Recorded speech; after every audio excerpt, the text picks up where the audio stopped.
Hey guys, welcome to Horology Biology. Now on this channel I like to restore vintage watches and watches back to their former glory. If it's a broken watch or it's not running, it gets sent to me and I will do my level best to bring it back up to an orderly fashion. Now on this episode I have received in from somebody I know a Omega Seamaster Polaris Titane watch. It is a full titanium watch with 18 karat gold included and it has got the caliber 1109 inside, which is basically an ETA 2892A2, and this watch was not running at all. The guy I know said that he purchased it in an auction and it ran for a couple of weeks and then suddenly stopped, and we're going to see exactly why. This watch is not looking good. No sir, it's not fresh at all. As you can see, there is a lot of rust inside, even in parts where the rust is actually eaten away at the metal, which is, not cool and not how it should be done. So of course I'm going to strip this watch down. I'm going to do my level best to bring this back to its former glory, get it running for the guy that I know, and of course so that he can enjoy it for many years to come. Now given of how it looks inside, I'm actually surprised that it ran at all when he received it, but he did say that it ran for around a week.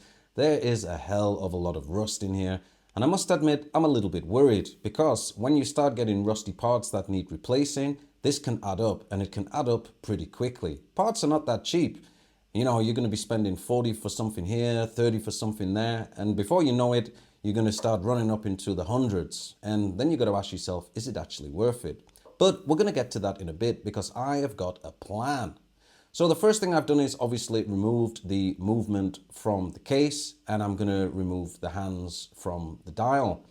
And what you're actually going to see as well is all of the indices, lume dots are completely missing as well from the dial. I was a little bit surprised at first. First, when I looked at it, I thought, is it actually supposed to be like this? But you can clearly see that they're all missing, they've all worn away. And that's actually really surprising for a watch which technically is not that old. I believe that this actually dates to the late 1980s. So it's not like it's from the 60s or something like that. And to have all of the lume dots completely missing, yeah, it's not good. Here I am going to remove the dial from the movement, and it's held in with these two dial feed screws, and as you could see, one of them was completely gone. The rust had eaten it alive, and that's obviously going to create another problem moving forward. So taking the dial off, and I'm going to put that and the hands to one side in a dial case so that I can get down to stripping this movement. It's not that bad on the dial side as you can see, but the date wheel did have some rust marks. But I'm more concerned about the other side. That rotor looks completely shot. The bearings on it were not smooth at all when I was turning it, and I know that's going to create a big challenge moving forward. There's also quite a bit of rust building up on the hairspring as well, which was not good. And like I said, the watch just was not running whatsoever. So tackling the automatic works, I am just going to unscrew the rotor, which is held in from the underside with these three small screws, and then it simply just drops off. And as you can see, of course, we have got clear water damage, which has been there for some time. Continuing with the automatic works, I am going to remove this little cock, and underneath you've got the reversing wheels and the other gears that basically make the mechanism work. Inspecting everything, and I'm really not happy with what I'm seeing, guys. I am not happy at all. Some of these wheels do not look in the best condition at all, and even the bridge as well, you can see has got a lot of water damage on there, and also rust that has started to build up underneath these wheels. And this is something that I'm going to have to address, which of course is going to take a lot of time. So once the automatic works has been done, I can obviously tackle the rest of the movement. So I'm carefully removing the balance so that I can inspect that. And like I just mentioned, there was a little bit of rust that was on the hairspring. And once you get rust on the hairspring, it's pretty hard to actually get off, to the point where it's, in most cases, you cannot actually get it off because a hairspring is just so delicate to start with. Removing the pallet cock, and we have got traces of water underneath there as well. Also taking out the pallet forks, and then I can remove the train of wheels bridge. Now on this ETA movement, the train of wheel bridge is so small, simply just held in with one screw. I mean, technically you call it a cock, and it's actually quite easy to fit. I must admit, I do like them, I'm a fan of them, and they're really easy to actually install once you put them back together. Now checking the wheels as well, and I was seeing not good pivots. There was a lot of mushrooming going on. They were heavily worn. Also things that are going to need to be replaced.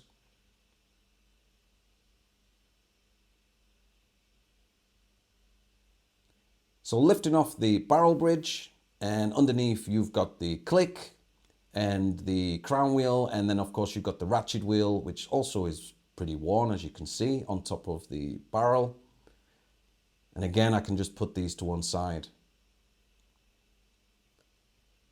Now, as you can see on that third wheel, that is where the cannon pinion is fixed onto that. It's not a central cannon pinion like on a lot of movements. And again, that's something that's going to cause me concern, and I'm going to be a little bit worried about that because they're not the easiest to adjust if they need to be adjusted. So I do suspect that I'm going to give myself quite a headache in regards to this watch. Removing the click spring. And it's really long, as you can see. Quite easy to install and remove, as you can see. Just hold it down with a little piece of plastic or some pegwood and you're good to go. Also just removing this little plate. And then underneath you've got this build-up of gears, which is basically driving it all the way to the ratchet wheel. Maybe a little bit overkill, but it's how they built it. And even on this, you can see you've got water stains and rust damage on this bridge. So in my last video, I did mention that if people dropped a like on the video and a comment, I would choose a best comment and send out a HB sticker and an Enica sticker to one lucky subscriber. So congratulations to Gary. Thank you so much for dropping a comment on the AliExpress video. Super freshly appreciated. And of course, please get in contact with me via email and I will make sure that I get the stickers sent out to you ASAP. Guys, if you want your chance to win a HB sticker and an Enica sticker, all you need to do is just drop a like on this video and drop me a comment. And on my next video, I will choose one comment at random that I really like. And of course, you will be in with a chance of winning a sticker. It helps support the channel, creates traction as well. And of course, it's me giving a little bit something back to my subscribers, which of course, I super appreciate you guys. So in other news, I unfortunately have not had the best last 2 weeks. No, it's not been cool. I recently had to take a visit to the UK to visit my folks because my stepfather has not been very well and he's been in hospital. And of course I wanted to visit him because it had been quite some time. And unfortunately, I didn't actually get to see him because at the last minute he got called in for surgery, which, don't worry, it was a positive thing. But of course, that's how it works sometimes. If they have a slot available, they will obviously just rush you in. And unfortunately, it fell during the time that I was there, so I didn't actually get to see him. On top of that, while I was over there, I received a phone call from the cat hotel saying that my cat was basically not eating really good. And I was a little bit concerned about that. When I got back on the Saturday morning and I picked him up, he did not look good at all. And I had to take him to the vets. And when we were at the vet basically said that I really had to make that call. And unfortunately, after having my cat for 18 years, I had to make the decision to put him to sleep. And that was not a decision that came easy. To put it mildly, I was absolutely devastated. Now, I'm pretty sure that any of you guys who are cat lovers or dog lovers and have had a pet in your life for many years, that's not a decision that comes very easily. And it really, really hit me hard. I had that little guy since he was 11 weeks old and all the way up until he was 18. And for the last 4 years, he hasn't been 100% well because he had diabetes and I had to give him insulin injections twice a day. And it was actually difficult. So I miss him, I really do, but I had to make that correct decision even though it was painful. So moving on with the watch, I actually decided as well to completely put lume on this dial because there's no lume and it needs lume. You need lume on your watch. And of course, I don't want to put on a stark, bright color, so I'm going to tone down the lume and I want to try and color match this as best as possible to match the dial. And I'm pretty happy with how it came out.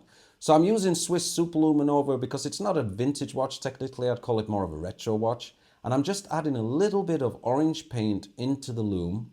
You only need a little bit. Obviously, it depends how much you want to go lighter or darker. So I'm just using a little bit and I'm just going to mix it up. And I'm going to completely add new lume to this watch. Now, the way I do it is I will use a oiler and I will just drop a dot of it in the middle. And then you start pushing it out and working it to the markers which have been left available on this watch. So trying to obviously create a circle. One tip that I will give you completely is add a little bit, work your way around, by the time you get back to where you started from, it will have dried enough that you can add a second layer. Now, usually I will end up building this up to around 4 or 5 layers because I want to create like a thick round bubble so that it pops on the dial.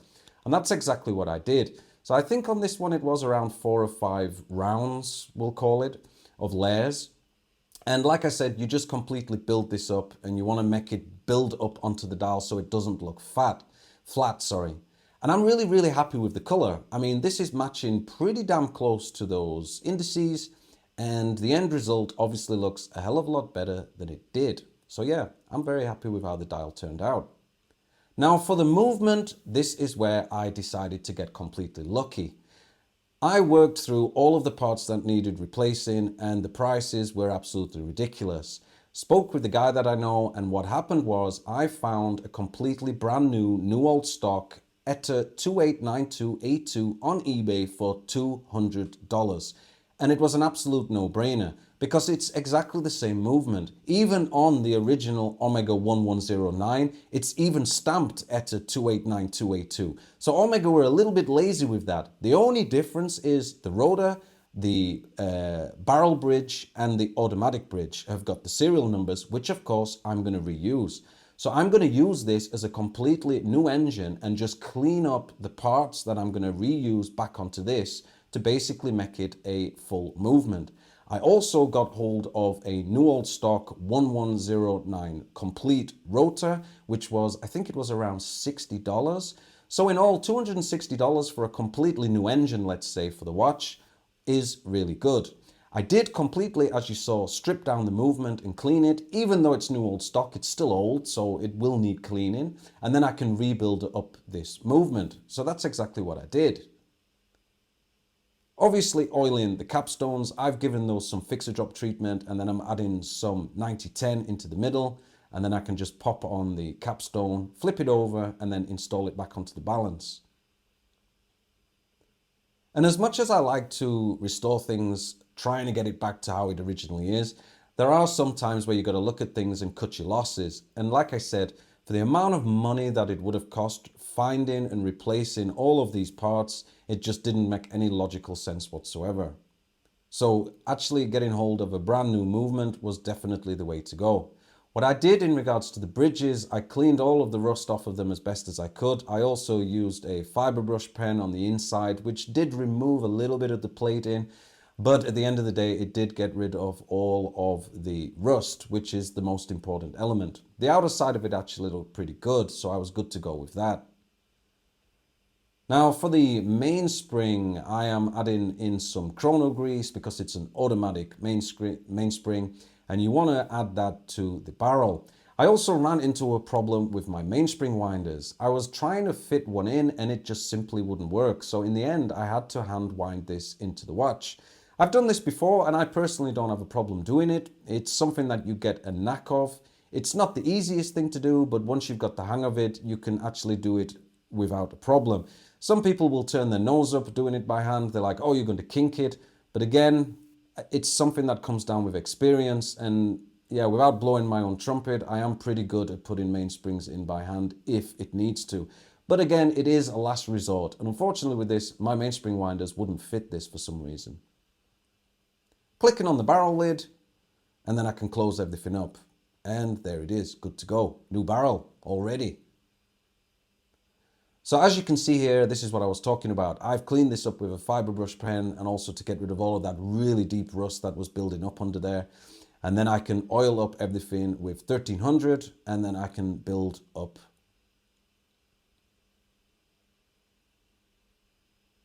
Because it's important that I use the original one. On the other side of the bridge, you have got the serial number for the watch. And of course, we need that so that it is a correct watch and obviously to have a correct movement for the watch. Adding in the click spring, and like I mentioned before, it's a really long one, but if you take your time, you can just feed it in. Hold it in with some pegwood or a piece of plastic, and then you can guide it in and it's pretty easy.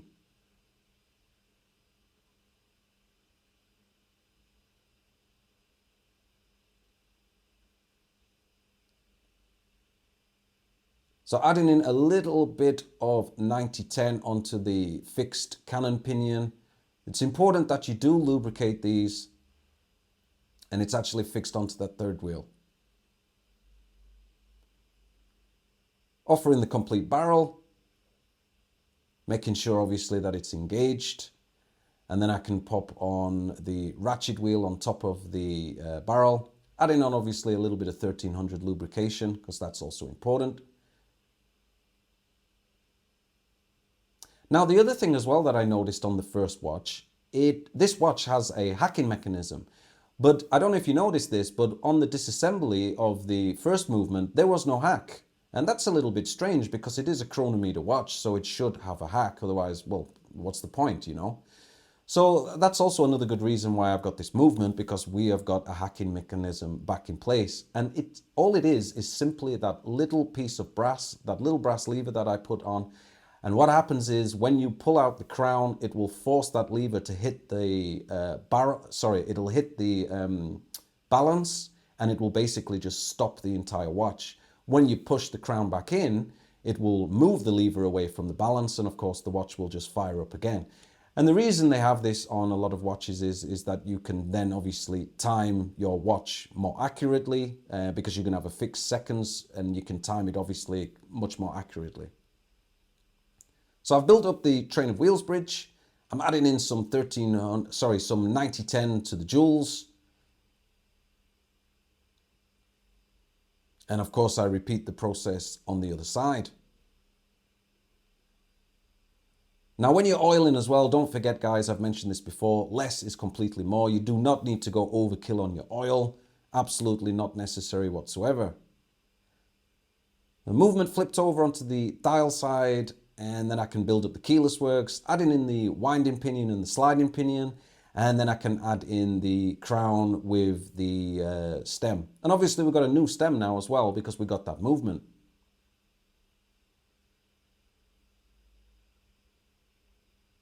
Adding in some 1300, just oiling up the posts for where the yoke is going to go, and the setting lever screw.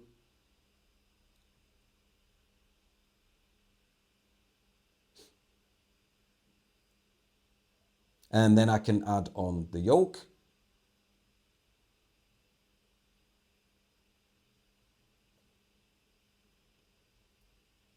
Also adding a little bit of grease as well for where the yoke is going to hit the setting lever screw. And then I can also add a little bit of grease as well onto this big setting lever. And the yoke doesn't have a spring, it's actually built into this lever as you can see, and then I just have to nip that into place. And it's all held down with that one screw. Quick check to make sure that everything is engaging correctly. And then afterwards, I can obviously just wipe off any excess lubrication, which is the blue grease that you can see. Because obviously I use a little bit more when I'm first applying it, and then I will test it. I want to make sure that it gets all in, and then I can just remove the excess afterwards. Now for the pallet forks, I will of course give these fixer drop treatment. This basically helps the oil not run away from itself when I obviously oil the exit stone of the pallet fork. And I want to clean off the excess fixer drop from the pivots as well.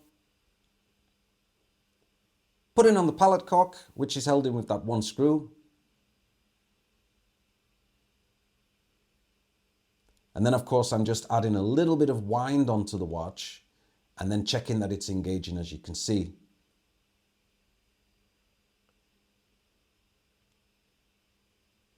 Now for the oiling, really take your time with this. You need a steady hand. I use both my hands with this, so I'll hold one hand with the other. And then I'll repeat the process a few times so that all of the teeth of the escape wheel do get a little tiny bit of lubrication. And of course, once that's done, I can offer the complete balance to the watch, and it should just fire up.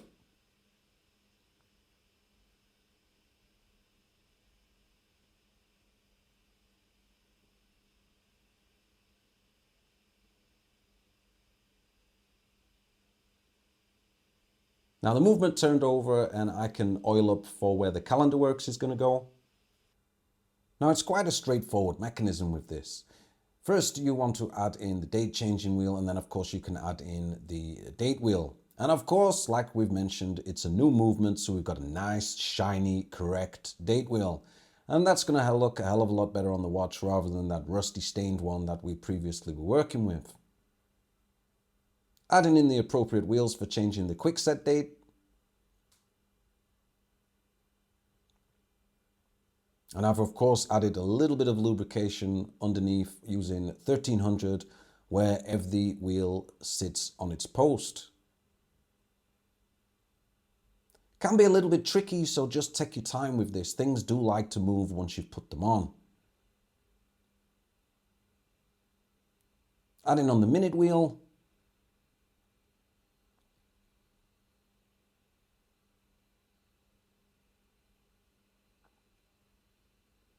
And of course, now I can add on this plate on top. Now with this, you need to basically push it underneath itself, and it kind of works like a spring, and then you can hold it down. As you can see on the bottom of it, it actually goes underneath the main plate, and it kind of holds it in place until you screw it down. Quick check to make sure that the date disc is working, of course. And then I can add in the spring for this, the date changing spring.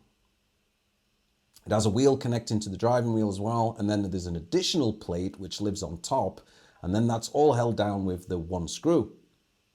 I also add in a little bit of 1300 lubrication just onto the end as well, so that it just makes it a little bit more smoother when you're changing the date. And of course, finally, I can add on that hour wheel with the fixed dial washer on as well. So for the automatic works rebuild, I am going to use some libetter treatment on the rotor and also on the one reversing wheel. You simply just put this in for around 10 seconds and then you blow off any excess lubrication and then you let it all dry for 15 minutes. Once it's been dried completely, then of course you can fit it onto the movement.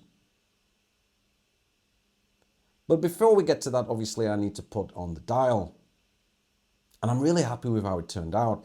As you can see, I've matched this really well to how it originally looked. And of course, I can just easily fit this now because these are new screws. They're fixed onto the main plate. You can't remove them. So that would have been a nightmare as well, if you think about it, on that previous main plate that we had. Add in lubrication as well onto the automatic bridge.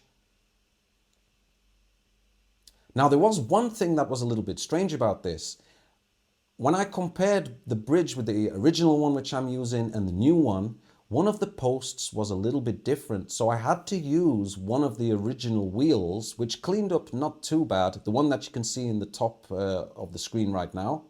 That is from the original because the post would not fit. The wheel had a different pivot, so to speak. One was fixed and one was open. So it simply wouldn't work. So thankfully, the wheel was not in that bad a condition, thankfully. Once, of course, you've lined everything up, then you can add on your cock. There's only 2 jewels there, as you can see, so simply just line everything up, hold it in place, and then you can just screw it down with the one screw. Now for the rotor, it goes on the underside. It's a little bit annoying that they have it like this, because obviously I would prefer it the other way with the screws on top. So you line everything up and then you've got these 3 small screws. My advice is once you've done it, put one screw in, don't tighten it all the way up, and then at least it just keeps everything in place so that you can add your other screws a lot easier. Once you've done that, make sure that everything's engaging, and then I'm adding a little bit of 9010 to the jewels underneath because obviously I'm not going to be able to access them once it's on the watch. Offer it to the main plate and just gently just put that into place.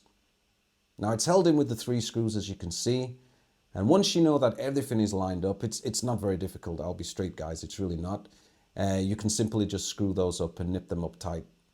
Also checking now as well that the hack's working, because I've got no more access to the hack now that the automatic bridge is placed, and I can just finish up with some final oiling.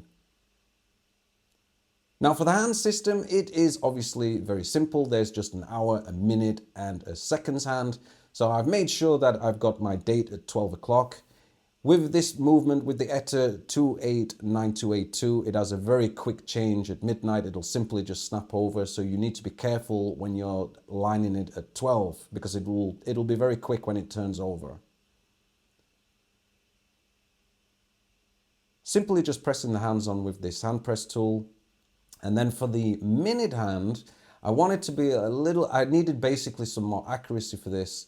So I also used my Horotech press tool for this as well, because it has a smaller tip, and then I can just get in there and make it more flat, because it wasn't perfectly flat when I applied it with the hand tool. And finally, just add in the seconds hand as well. And then I can just press that on. Simply just friction fit, making sure obviously that all the hands are engaged and nothing's touching, and it's getting pretty good to go. Now, casing up the watch, I did buff up the case a bit. I did not fully polish it, I just gave it a buffing on the mop, so it came up a lot more shiny than obviously how it was originally looking, because it was pretty dull, guys, and it needed to have a little bit of a boost. Putting in the movement holder, and then I'm going to use a couple of new movement holder plates with screws. And one thing I will add here, which you don't see on the camera, is the screws that I used for this. Initially, I thought they were perfectly fine, because you can see they're good, but they were actually a little bit too long, so they were hitting the date mechanism underneath. And obviously it wouldn't turn the date smoothly. So I knew that's what it was, so I had to replace the screws with other screws. Now for the stem, I also got away with this as well without measuring, because I had the original stem, so I knew exactly what size it needed to be. So as you could see, I just basically just aligned it to the original one, cut it to size, and then using a little bit of Loctite, I can put the crown back on. Also adding some lubrication to the end of the winding stem, and then I can just push that into place. And it has like a friction fit. It's not a screw down crown. Well, it is a screw down crown, but without a screw. It works almost like a friction from the gasket. Now for the Timergrapher results, I was pretty happy. This is obviously before I fully regulated it, but we're coming in with 0.0 beat error on the flat in the 290s. And of course on the crown down, the amplitude drops a little bit, which is normal, but it's holding very, very well. I'll of course fully regulate this after 24 hours, and I'm very happy with how it turned out. So there we have it, the Omega Seamaster Polaris Titane with the caliber 1109 inside. Guys, if you enjoyed this video, please hit a like on it. I would really appreciate that. And of course, if you've got nothing else to do, there are 2 more watch restoration videos on the screen right now for you to enjoy until your heart's content. And as always, guys, until next time,